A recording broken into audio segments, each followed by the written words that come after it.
All right, so split between Chapter 3 by Armand Rosamilia and Jay Wilburn.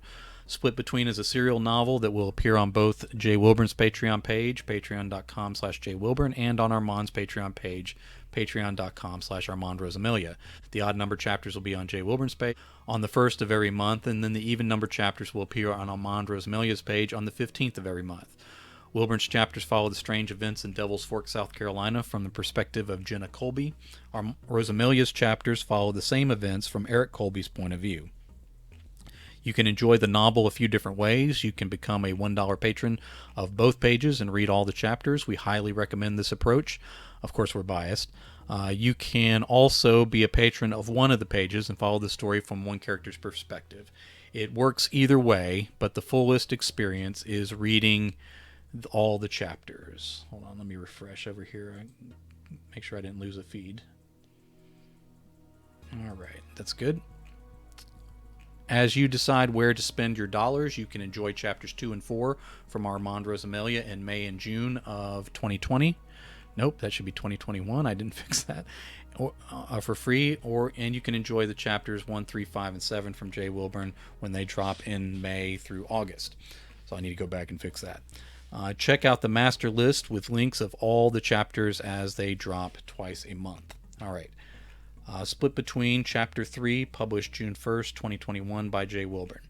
Jenna Sawyer Colby drove west. She had no real plan beyond that, but she was proud she had decided that much. Already miles further along than her previous attempts, this was a roaring success. She kind of needed to decide what was next, though. In the glow of her small victory, she decided she needed to at least think about next. What was next? The road skirted the jagged shore of mountain spring-fed Lake Chilcowsee. Then they fell behind the trees with more and more undeveloped acres of land between her and the view with Devil's Fork State Park spreading out north and east of her. The town of Devil's Fork, South Carolina proper, and her lovely house in one of its nicer neighborhoods fell farther behind with each passing second. So where from here? She wasn't far from the corner of South Carolina that met the borders of Georgia and North Carolina in the only real mountains in this state. Something shadowy and low to the ground raced through the trees above her on the edge of the bluff over the roadbed to her right. She didn't leave her troubled thoughts enough to notice. South would take her to Salem. Her mother and stepfather, both with a different name than her, lived in one of Salem's rundown neighborhoods in the south of that town. To be generous, not much help there. If she kept going due south, she'd pass through Georgia and get to Lake City in northern Florida, where Highway 90 met 47 in a sprawling trailer park, and the last known address of her father she hadn't seen since she was 12. Might as well keep going to Key West or Cuba as to stop there. There was a long history of leaving in her family. That realization brought a dry, prickly lump into her throat. At least she and Eric hadn't had kids yet to be hurt by this split. That brought the bitter lump up into her abused sinuses. She rubbed at her face and found it still sticky from her earlier nosebleed. Jenna pulled another wet wipe from the pack in her center console and worked at her face again. Something large, lean, and sinuous leapt over the roof of her car into the brush on the southern side of the road with predatory precision. It paused long enough to reveal to anyone who might have been looking a tight purple pelt that did not blend with any natural foliage. Then the blurs stalked the Acura on both sides. Jenna kept her attention forward as her mind traveled the mental maps of her memory eastward. Mostly southeast, really. She could get to Pickens, where she had a couple cousins and an elderly great aunt who would almost definitely tell her to go back to her husband. And how could Jenna argue with her? Eric was a good man, wasn't he? Good enough to deserve a wife who appreciated him enough not to run off in the middle of the morning. Behind her car, as she traveled 15 miles over the speed limit over this straight stretch of the road, the cat-like creatures ran too close to the bumper and too low to be seen in the mirror. Red eyes glowed even in the daylight. Black claws threw sparks off the faded gray asphalt. Blacker tusks came within inches of tearing off her license plate before the beast veered back into the trees to the north, where the bluff had ended, with one half of the pack trailing her car through the trees on that side. If she kept going southeast, she'd reach ocean in a little less than 300 miles at Myrtle Beach. Jenna had run away to there once when she was 15, not long after her stepdad came into the picture. From there she had hitched south to Fuller Beach in Rutledge County. After a few months, she was miraculously still alive and called her mother to come get her. Her stepdad had gone looking for her in Myrtle Beach more than one weekend at her mom's request and came all the way to Fuller to pick her up when she called, but seemed most unhappy to find her. The next time she left, Mom didn't send anyone to look. Her personal history of running away wasn't over either, it seemed. North and west went on forever, and she knew no one in those directions. That was as good a reason to go this way as any. She'd have to go a ways further to get out from under the state park before any roads led north, so west was her direction, and might remain her direction just because it required no further choices. She was exhausted from the impossible decisions she'd already made, and it wasn't even afternoon yet. West would lead into Georgia before hints of real civilization emerged again. First Pine Mountain, and eventually Dillard. There was an ocean beyond that too if she traveled far enough, and maybe she would. 3,000 miles before having to make any choice was a lot more appealing than 300. It was probably really 2,000 miles, but the extra space and synchronicity appealed to her numb mind in that moment. The service station appeared as trees opened into a half-circle clearing on the northern side of the T intersection. The billboard-sized wooden sign propped above the pair of gas pumps on rusty support beams declared Devil's Fork in the road. Her eyes flicked down at her gauge, seeing the needle a hair below full. This was why she missed the beasts leaping onto the steep roof of the gas station and its obnoxious gift shop. Wooden shingles as rough as peeled bark tore away as the creatures scrambled over. A few tourists and a couple locals scattered in the open lot below.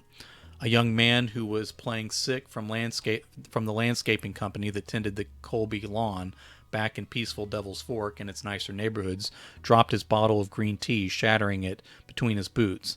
His guts spilled down his legs, leaving black stains in his dockers after the blacker tusk tore him open with a flick of the monster's head. The boy's name was Toby Brown, but Jenna wouldn't have remembered that. Eric would, because he held on to names better as an important business skill. The beast fed on Toby while he was still falling to the parking lot screaming, and the rest of the patrons ran for their lives. Jenna blinked away fresh tears as she passed the turn south without slowing. The way to Salem, Lake City, and all points south fell behind. She wiped her eyes, trying to keep her vision west clear before she crashed her car. Her breathing hitched twice, and then she let out a full sob. She tried to bear down on the next one, but it escaped too. She grieved a loss, even though, as far as she knew in that moment, no one had died. Their marriage had. Eric didn't know it yet, but he would as soon as he walked up onto the open door, maybe not right then, but soon after. She needed to remember to call someone to get him a message. That brought more tears. They were a good couple, maybe a perfect couple by all estimations, by every metric that mattered. They were the kind of couple that friends and acquaintances would shake their heads over when they found out Jenna had split. How could they not make it? If Jenna and Colby couldn't make it, who can? Their friends would have to choose sides, and with Jenna gone, the choice would be obvious. There would be rumors about what he might have done to drive her away, rumors about who she might have run away with, and none of them would be close to the truth. No matter the rumors, nothing would stop the bitches in heat, always circling Devil's Fork, from closing in on the newly available Eric Colby with his good looks, his money, his perfect house, his perfect life, and the new open slot in his life.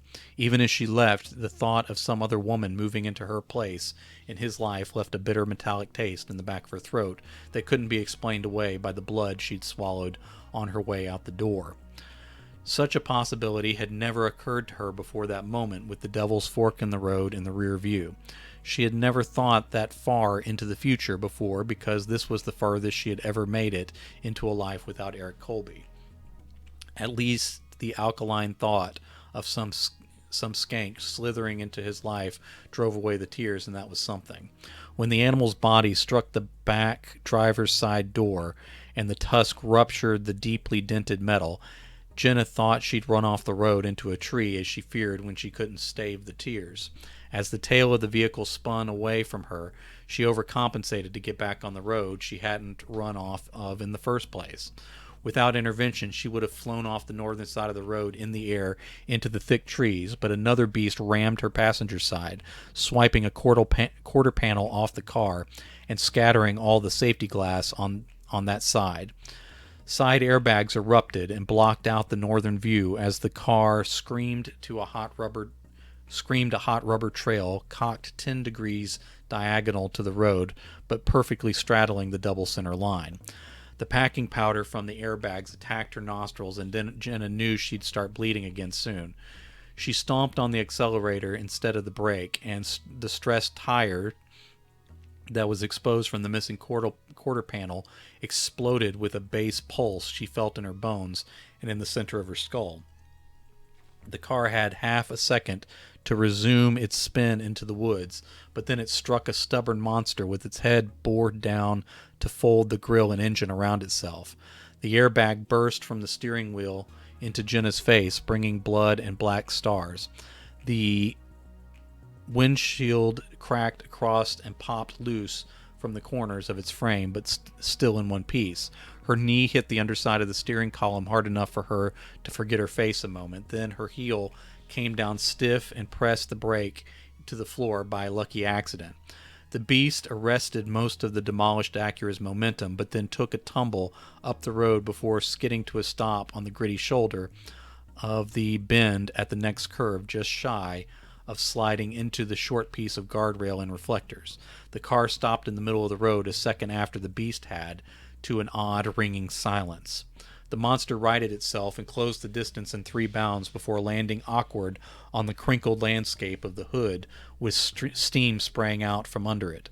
Jenna pushed the deflated canvas down from her face as the monster butted its head against the dislodged windshield, popping it from its frame but failing to break it.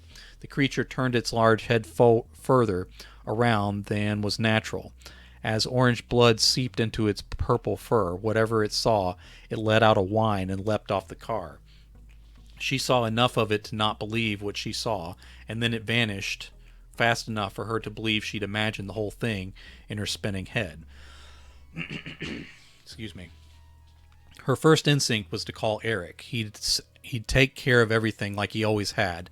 She felt for her phone, but her pockets were full of smashed power bars. Her bag had flown off the seat and wedged between the seat and the dash, bound up in the deployed airbag on that side. She fought the material away to feel around the pockets, but didn't find her phone. She found the shampoo, but not her phone. You don't get to call Eric, she thought. You don't deserve to. She leaned over her lap as darkness closed in from the edges. Jenna tasted blood and her teeth felt loose. He'll take me back because he's a good guy and we're a perfect couple.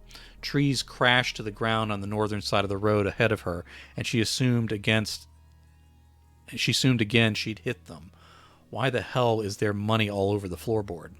2 creatures snapped their jaws through the open passenger side windows and woke her up in a rush of adrenaline. The odor of their breath was musky, reminding her of a zoo, and had a mineral tinge to it that smelled the way the back of her throat tasted. Their tusks shredded the plastic that covered the door jambs, revealing the gray metal of the frame that owners weren't meant to see. More creatures struck at her side of the vehicle, rocking it on its remaining tires. They bit the glass, creating micro cracks, rolling up their lips with squeaking noises to show their pale green gums, the same ill color of the border around dollar bills. Saliva sizzled on the outside of the smeared windows, and smoky holes burned under dribbling spots on the upholstery below the ones leaning in. Eastern cougars are extinct and they never had tusks. This can't be real. I'm going to be killed by something imaginary. All at once they halted, cut their glowing red eyes past the smashed nose of the vehicle, and fled. The one with its head lodged through the front passenger window ripped the door off whole and ran into the woods with it still around its neck. Jenna tried to open her door, but it hung shut in the bent frame. She tried to crawl across the seat 3 times before she remembered to unbuckle herself. She made it out the wide-open passenger side and held onto the wreckage to keep her feet. She touched her aching nose and swollen lips with tender fingers. The side mirror hung from wires below her hand. Blood fell fresh from her nose through her fingers, while other fluids plopped out from under the engine block next to her. Flashing light drew her eyes west past the smashed nose of her Acura. As her brain struggled through a confused fog to try to make sense of what she saw, her heart attempted to speed up again. Her body had already topped out on adrenaline, though, and she sunk into deeper exhaustion instead, in a way that helped her think a little more clearly than she might have after any other car crash. A portal blocked the road to the west, swirling with white light underscored by green. The trees on the portal's outer edge to the north had been sheared off and leaked sap. We're all leaking today, by God. On the southern edge of the swirling and flashing anomaly, a thick pine broke loose of its midsection and crashed into the brush. She pictured the Georgia state line, Pine Mountain, Dillard, and the Pacific Ocean on the other side of that barrier of light. Always something getting in the way. A husky laugh escaped her the same way the sobs found their way out a moment earlier. It hurt her front teeth and her cheekbones enough to make her stop. Then the shadows emerged from the strange light. They crawled out of the off-white void. Slithered out. The unfocused darkness was in pieces and changed shapes, but some deep, unthinking part of her lizard brain told her it was all one creature, and it was death. Those impossible cats, the ones I don't believe in, ran from whatever this is. They feared it more than they wanted me, enough to run away with a car door for a collar. Another husky laugh hurt her face, but she had trouble stopping this one. She turned away on legs filled with lead and staggered toward the service station. As she went, her knee emerged as the leader of her aches and pains. It was quite the competition at that point in her day. Her thoughts only went so far beyond the imperative to just get away. All she could think past fleeing was that she should have grabbed the shampoo because she was never going to get all the blood out of her hair. That thought left too as she spied the dead boy on his back in the parking lot, staring lifeless in the clear sky. His gut opened on a wide circle of bloody spill, like he'd swallowed a bomb. His legs seemed too far from his head. As she ran past him, she swore she remembered him, but couldn't place his name.